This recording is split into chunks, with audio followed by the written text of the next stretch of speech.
कहते हैं कि भगवान भक्त के वश में होते हैं, भक्त के प्रेम में बंध जाते हैं और उसके लिए सुख और समृद्धि के सारे द्वार खोल देते हैं। ऐसी ही कहानी है रघुवर की, जिसकी भक्ति से प्रसन्न होकर भगवान श्री कृष्ण ने उसे जादुई लड्डू का प्रसाद दिया। रघुवर के घर में भगवान श्री कृष्ण की एक मिट्टी की मूर्ति थी, जिसकी वो रोज पूजा किया करता। हे कृष्ण मुरारी, हे गोविंद, हे गिरिधर गोपाल, मेरे पास ज्यादा कुछ तो नहीं है, बस यही एक लड्डू है। इसे आप स्वीकार करो प्रभु, और हाँ, लड्डू जरूर खा लेना, वरना मैं खाना नहीं खाऊंगा और भूख से तड़प कर अपनी जान दे दूंगा। रघुवर एक गरीब मजदूर था। उसके पास कभी पैसे होते तो कभी नहीं होते। मजदूरी करके जो भी पैसे मिलते, रघुवर उन पैसों से भगवान श्री कृष्ण को प्रसाद में एक लड्डू जरूर चढ़ाता, जिससे वो भगवान श्री कृष्ण को भोग लगाता था। लेकिन कहते हैं कि भगवान भक्त की भक्ति भाव से प्रसन्न होते हैं। रघुवर दिन भर काम करके रात में जब घर लौटता, वो लड्डू अपनी जगह पर नहीं होते थे। प्रभु, मुझ गरीब का दिल रखने के लिए आपने सस्ते लड्डू का प्रसाद भी ग्रहण कर लिया। आपका बहुत बहुत धन्यवाद प्रभु। भगवान श्री कृष्ण के इस चमत्कार से रघुवर भी हैरान और भाव विभोर था। एक दिन रघुवर को कुछ काम नहीं मिला। वो सारा दिन गांव में घूम घूम कर काम की तलाश करता रहा, लेकिन शाम तक उसके हाथ खाली ही रहे। अब रघुवर बहुत परेशान हो गया। हे कृष्णा, अब मैं आपको कल लड्डू का भोग कैसे लगाऊंगा?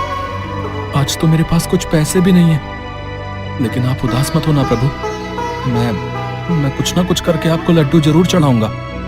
मैं आपको भूखा नहीं रहने दूंगा। हाँ। ऐसा सोचकर रघुवर एक हलवाई की दुकान पर गया और बोला, अब अरे भाई, मुझे मेरे कृष्णा के लिए एक लड्डू चाहिए। हाँ हाँ, ले जाओ, अभी देता हूँ। लेकिन भाई, मेरे पास पैसे नहीं है। पैसे नहीं है तो लड्डू लेने क्यों आ गए भाई? भाई, क्या तुम मुझे एक लड्डू उधार दे सकते हो? मेरे पास जब पैसे होंगे मैं तुम्हें दे दूंगा। नहीं नहीं, मेरी दुकान पर उधारी नहीं चलती भैया। रघुवर उस हलवाई से काफी मिन्नतें करने लगा। रघुवर के बार बार कहने पर हलवाई ने उसे एक लड्डू उधार दे दिया। रघुवर खुशी खुशी वो लड्डू लेकर अपने घर आ गया और दूसरे दिन सुबह में उसने वो लड्डू भगवान श्री कृष्ण को चढ़ा दिए और काम पर निकल गया। उस दिन रघुवर भूखा ही काम पर निकला था, क्योंकि उसके पास बिल्कुल भी पैसे नहीं थे और ना ही घर में खाने का कुछ सामान था। लेकिन उस दिन भी रघुवर को कुछ काम नहीं मिला। हे कृष्णा, आज भी मेरी कुछ कमाई नहीं हुई है, अब मैं क्या करूं? रघुवर उस दिन भी हलवाई से एक लड्डू उधार लेकर घर आ गया और दूसरे दिन वो लड्डू कृष्ण को चढ़ा दिया। इसी तरह से कुछ दिन बीत गए, रघुवर को कोई काम नहीं मिला। ये मेरी कैसी परीक्षा ले रहे हो प्रभु? कई दिनों से कोई काम ही नहीं मिल रहा है, सब कुछ कैसे चलेगा? मेरी तो कुछ समझ में ही नहीं आ रहा है। रघुवर खुद कई दिनों से भूखा था और भगवान श्री कृष्ण के भोग के लिए हलवाई से उधार पर लड्डू ले रहा था। अब हलवाई ने उसे उधार पर लड्डू देने से मना कर दिया। नहीं भाई, अब तुम्हें कोई लड्डू नहीं मिलेगा और मुझे मेरे लड्डू के पैसे चाहिए। लेकिन भाई, मैंने कहा ना, अभी मेरे पास पैसे नहीं है। जब मेरे पास पैसे होंगे तो मैं तुम्हें जरूर दे दूंगा, तब तक मुझे लड्डू दे दो। लेकिन हलवाई ने रघुवर को लड्डू देने से मना कर दिया और उसकी बहुत बेइज्जती भी की। निराश होकर रघुवर अपने घर वापस आ गया। वो भगवान श्री कृष्ण की मूर्ति के सामने हाथ जोड़कर बोला, हे कन्हैया, मुझे माफ कर दो। कल से मैं आपको लड्डू का भोग नहीं लगा पाऊंगा। इतना कहकर रघुवर मूर्ति के सामने बैठकर रोने लगा। भूख और परेशानी के कारण रघुवर को चक्कर आ गया और वो बेहोश होकर जमीन पर गिर पड़ा। कई घंटों तक रघुवर बेसुध होकर भगवान श्री कृष्ण की मूर्ति के सामने ही पड़ा रहा और वहीं उसकी आंख लग गई। तभी रघुवर ने एक सपना देखा। उसने देखा कि स्वयं भगवान श्री कृष्ण उसके सामने खड़े हैं और उससे कह रहे हैं, प्रिय रघुवर, उठो, तुमने बहुत दिनों से कुछ नहीं खाया और मुझे लड्डू खिलाते रहे। तुम्हें तुम्हारी भक्ति का फल जरूर मिलेगा। देखो, मेरी मूर्ति के सामने कुछ लड्डू रखे हुए हैं। इन लड्डुओं से तुम्हारी सारी परेशानी दूर हो जाएगी। इतना कहकर भगवान श्री कृष्ण अंतर्ध्यान हो गए और रघुवर की नींद खुल गई। हे कृष्णा, ये कैसा सपना था? ऐसा लग रहा था जैसे सचमुच में आप मेरे सामने खड़े हो। रघुवर को बहुत कमजोरी महसूस हो रही थी। वो ठीक से खड़ा भी नहीं हो पा रहा था कि तभी उसकी नजर भगवान श्री कृष्ण की मूर्ति के पास रखे लड्डुओं पर गई। अरे, इतने सारे लड्डू, लेकिन ये लड्डू यहाँ कैसे आए? कहीं सचमुच में भगवान श्री कृष्ण ने मुझे लड्डू तो नहीं दिए? वो सपना कोई सपना नहीं बल्कि सच था। हे गोविंद, आप महान हैं। रघुवर ने उन लड्डुओं में से एक लड्डू उठाया और उसे खाने लगा। कितने स्वादिष्ट लड्डू हैं। ऐसा लग रहा है कि किसी देसी घी में अभी अभी बनाए गए हो। रघुवर ने एक लड्डू खा लिया, जिसे खाते ही रघुवर के शरीर में मानो नई जान आ गई हो। ये कैसा लड्डू है? एक लड्डू खाते ही मेरा पेट भर गया और मेरी सारी कमजोरी भी दूर हो गई है।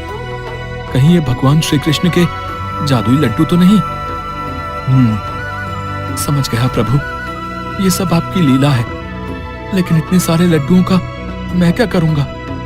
मैं इन लड्डुओं को गरीबों में बांट देता हूँ। बेचारे भूखे गरीबों का पेट भर जाएगा। रघुवर भले ही गरीब था, लेकिन उसका दिल बहुत अमीर था।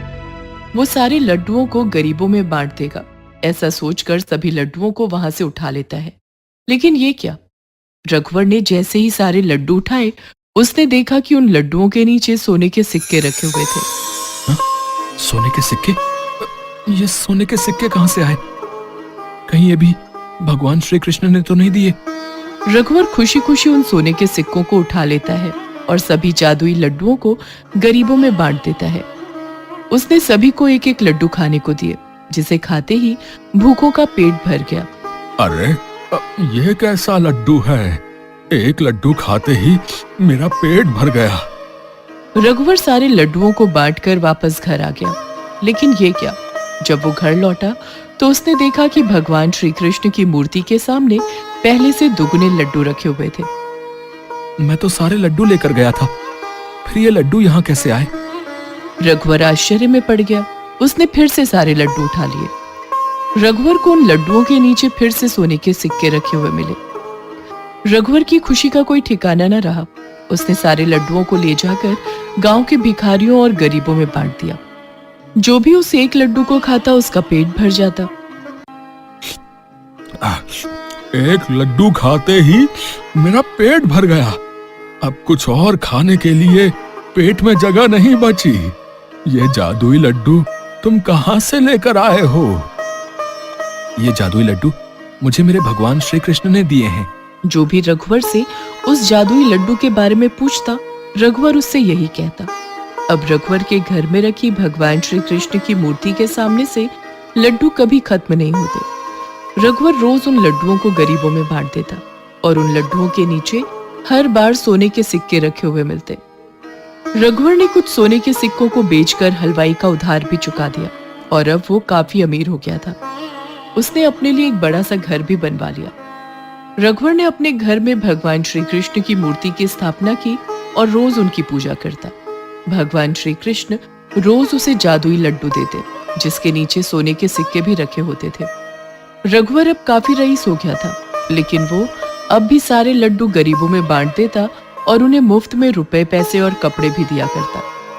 अब रघुवर के जादुई लड्डू और उसकी कृष्ण भक्ति की चर्चा पूरे गांव में होने लगी।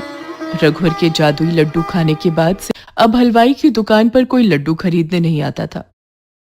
जब से रघुवर गांव में लड्डू बांटने लगा, कोई मेरी दुकान से लड्डू खरीदने नहीं आता।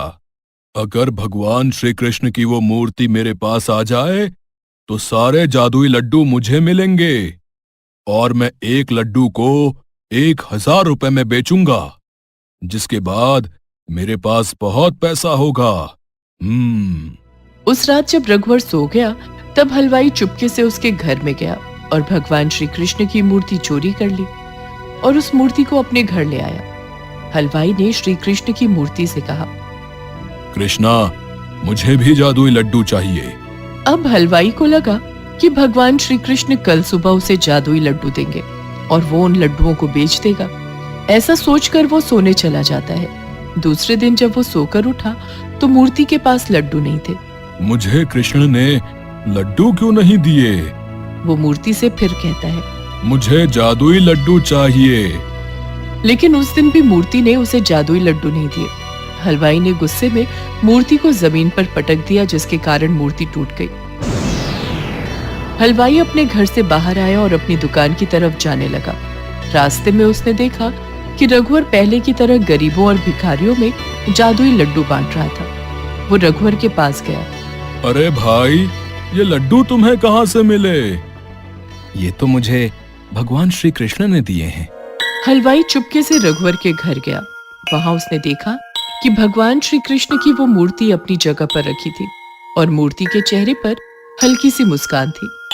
हलवाई समझ गया कि भगवान का आशीर्वाद जबरदस्ती हासिल नहीं किया जा सकता है, उसे तो अपनी श्रद्धा और भक्ति से पाया जा सकता है।